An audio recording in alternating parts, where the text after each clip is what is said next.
Tuesday, September 4th, 1991.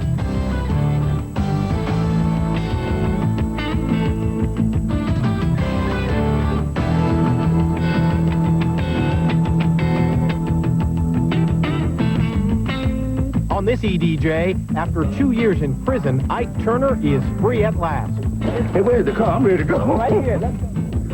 A controversial film is finally free to be seen. I've been waiting 24 years for this to happen.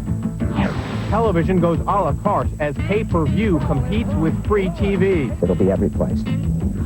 What to get Liz for her wedding? We'll show you at no cost.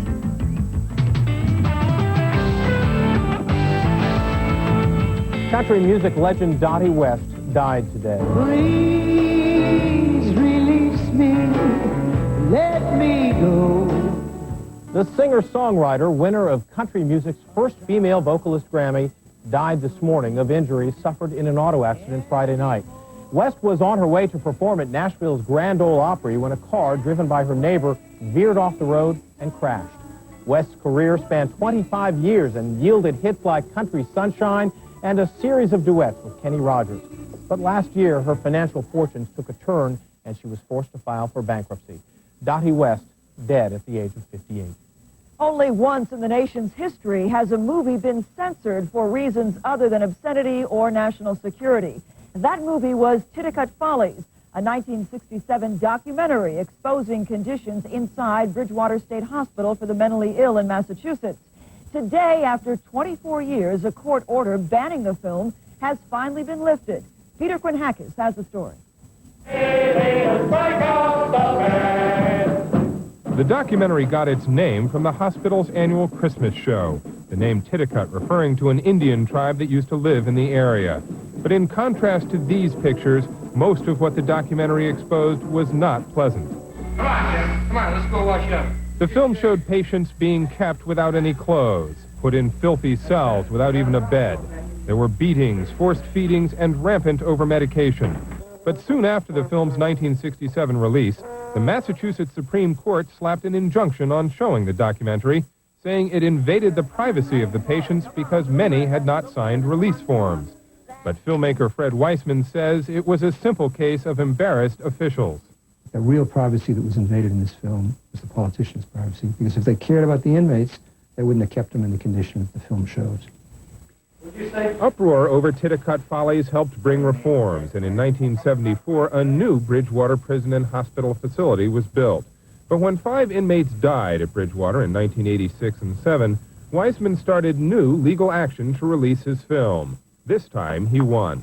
Oh, I was thrilled. I've been waiting 24 years for this to happen. But Bridgewater officials aren't as thrilled with the film's release because they say it doesn't show the hospital's subsequent improvements and because inmate faces will be shown. I would still, if I were a family member, have problems with the fact that the documentary was being allowed to be shown in private theaters.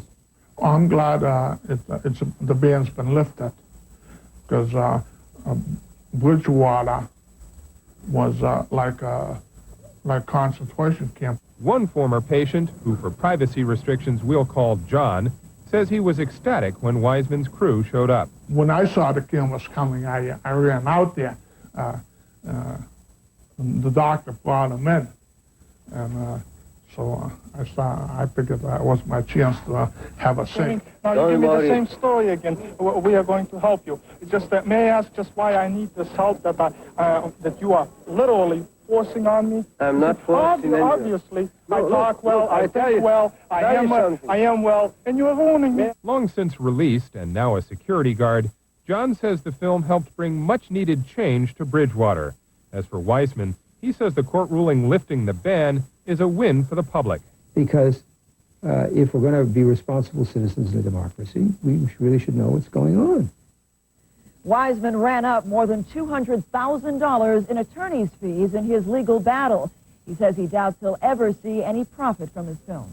Rick James was back in jail briefly last night after police witnessed the singer making what they thought was a drug buy in Hollywood. James, currently out on $500,000 bail on felony sex torture charges, was not booked and was released after a 2.5-hour investigation revealed that nothing had happened. James and his girlfriend are expected to appear in court next week for a preliminary hearing on the sex torture charges. They have already pleaded innocent. After serving more than 2 years in prison for a series of drug convictions, soul singer Ike Turner walked, drove, and flew to freedom yesterday. Henry Schiffer went along with him.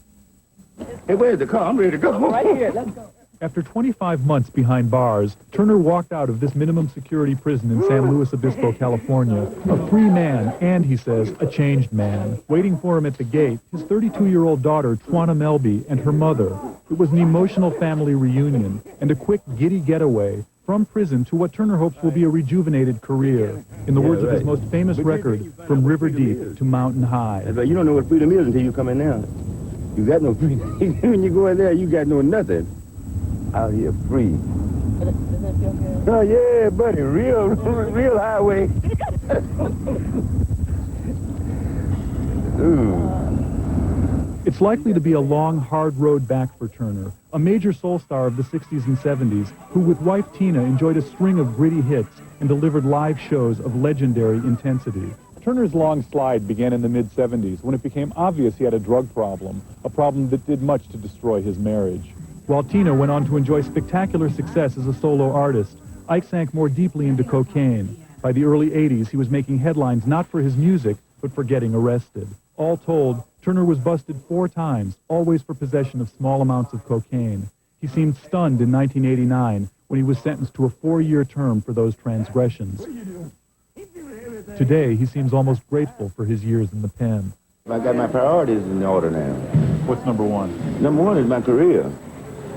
You know, where before, man, it's like I go to sleep thinking about the pipe, I mean, with the pipe, and I wake up thinking about it. I took my whole life for granted. I took, like I said, like, my thing with Tina, I took my family and her, I took my career, I took everything for granted, man, and then I lost everything, like taking it for granted. You know, now I can appreciate what, you can appreciate everything more than once you get your head and you're thinking clear. And we're going to play baseball, too.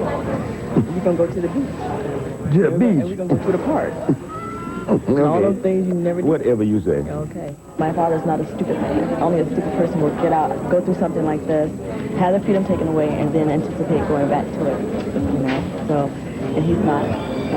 He did look good, though. He looks excellent. He's ready to go. So he's hot. Daddy. But under the influence, he may do anything. No, darling. Okay. Well, I've experienced it. When you do that, only thing that stuff do to you, you procrastinate and philosophize. You sit up and you blah, blah, blah, blah, blah, and you don't do nothing.